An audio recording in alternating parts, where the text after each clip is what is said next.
Dès le début du conflit russo-ukrainien, certains politiciens américains ont déclaré « L'Ukraine aujourd'hui, Taïwan demain ». Des médias et des experts occidentaux ont même appelé Tsai Ing-wen à suivre l'exemple de Zelensky en distribuant des armes aux civils afin qu'ils se battent dans les rues contre l'armée populaire de libération. Or, les connaisseurs en matière d'affaires internationales le savent, la question de Taïwan relève des affaires intérieures de la Chine, tandis que celle de l'Ukraine est un différend entre la Russie et l'Ukraine. Ce sont donc deux choses de nature totalement différentes. Pourquoi l'île Taïwan fait-elle partie intégrante de la Chine? Dans quel but les États-Unis ne cessent de spéculer sur la question de Taïwan? Nous allons répondre à ces questions en nous appuyant sur des faits. Certains médias occidentaux qualifient Taïwan de pays. Or, que ce soit du point de vue historique ou actuel, Taïwan n'est pas un pays, mais une province de la Chine. Taïwan fait partie de la Chine depuis les temps anciens, comme en témoignent quantité de documents historiques. Dès 2030 après Jésus-Christ, sous l'Empire romain, le régime de Sun Wu pendant la période des trois royaumes combattants envoya plus de 10 000 personnes à Taïwan. Les gouvernements chinois des dynasties Song, Yuan, Ming, Qing envoyèrent tous des troupes stationnées à Taïwan où ils créèrent des structures administratives. L'histoire de la subordination de Taïwan à la Chine est plus ancienne que celle de certains pays occidentaux. En 1895, ayant perdu la guerre sino-japonaise, le gouvernement Qing de la Chine fut contraint de céder Taïwan au Japon. En juillet 1937, le peuple chinois s'engagea dans la guerre de résistance contre l'invasion japonaise et la Chine devint alors le principal champ de bataille durant la guerre antifasciste mondiale. En décembre 1943, la déclaration du Caire, signée par la Chine, les États-Unis et le Royaume-Uni, précisait que tous les territoires chinois occupés par le Japon, y compris Taïwan, devaient lui être restitués. La proclamation de Potsdam, signée en juillet 1945, réaffirma l'appartenance de Taïwan à la Chine. Le 15 août de la même année, le Japon annonça sa capitulation et Taïwan redevint chinoise. Dans le contexte d'affrontement de l'époque entre l'Est et l'Ouest, et pour des raisons liées à sa stratégie mondiale, le gouvernement américain ne ménagea aucun effort pour fournir de l'argent, des armes et des hommes au gouvernement nationaliste de Chiang Kai-shek, afin de le soutenir dans la guerre civile en Chine.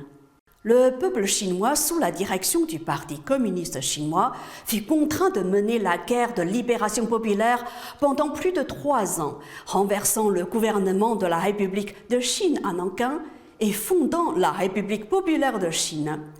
Une partie du personnel militaire et politique du Parti nationaliste se retira alors à Taïwan.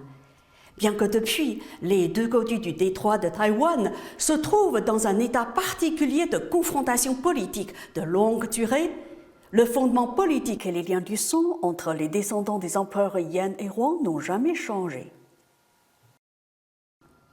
Le principe d'une seule Chine est à la fois le consensus écrasant de la communauté internationale, y compris la France, les États-Unis et le Royaume-Uni, et une norme largement reconnue régissant les relations internationales.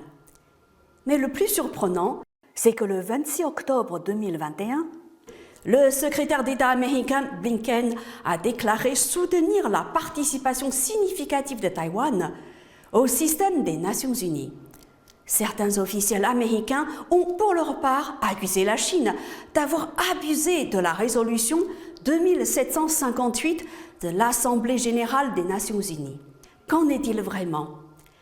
En octobre 1971, la 26e Assemblée générale des Nations unies a adopté la résolution 2758 qui décide le rétablissement de la République populaire de Chine dans tous ses droits et la reconnaissance des représentants de son gouvernement comme les seuls représentants légitimes de la Chine à l'Organisation des Nations unies, ainsi que l'expulsion immédiate des représentants de Chiang Kai-shek du siège qu'ils occupent illégalement à l'Organisation des Nations unies et dans tous les organismes qui s'y rattachent.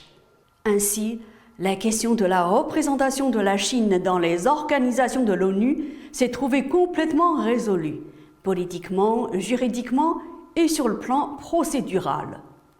Ce fait historique indique clairement que le gouvernement de la République populaire de Chine est le seul gouvernement légitime représentant l'ensemble de la Chine et que Taïwan est une partie inaliénable du territoire chinois.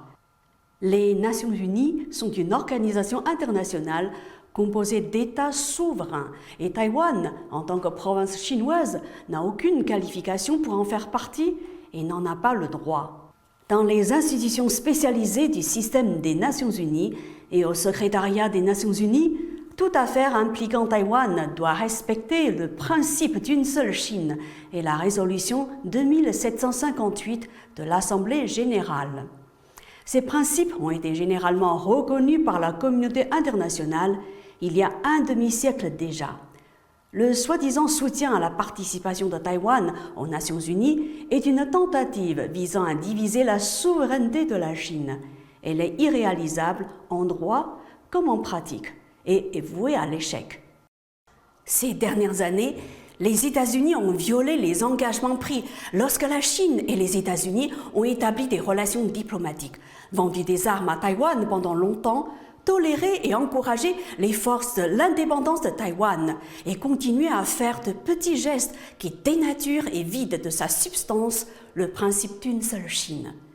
Au moment où le conflit entre la Russie et l'Ukraine s'enlise, certains aux États-Unis ont délibérément comparé la question taïwanaise à la question ukrainienne et multiplié les provocations envers la Chine sur la question taïwanaise avec de sinistres intentions. Leur but est de reproduire le scénario qui consiste à utiliser l'Ukraine pour contrôler la Russie en utilisant Taïwan pour contrôler la Chine. Ils tentent d'initier une nouvelle crise dans le détroit de Taïwan, sacrifiant le bien-être des habitants des deux côtés du détroit de Taïwan, menaçant la paix et la stabilité régionale, et servant ainsi les propres intérêts géostratégiques des États-Unis. Le principe d'une seule Chine est une ligne rouge à ne pas franchir. Il est très dangereux pour les États-Unis de s'amuser à jouer la carte de Taïwan. La Chine n'autorisera jamais l'indépendance de Taïwan et la position de la Chine sur la sauvegarde de la souveraineté, de la sécurité et de l'unité nationale est inébranlable. La réunification nationale de la Chine est un processus historique irrésistible et une tendance générale. Personne ni aucune force ne peut l'arrêter.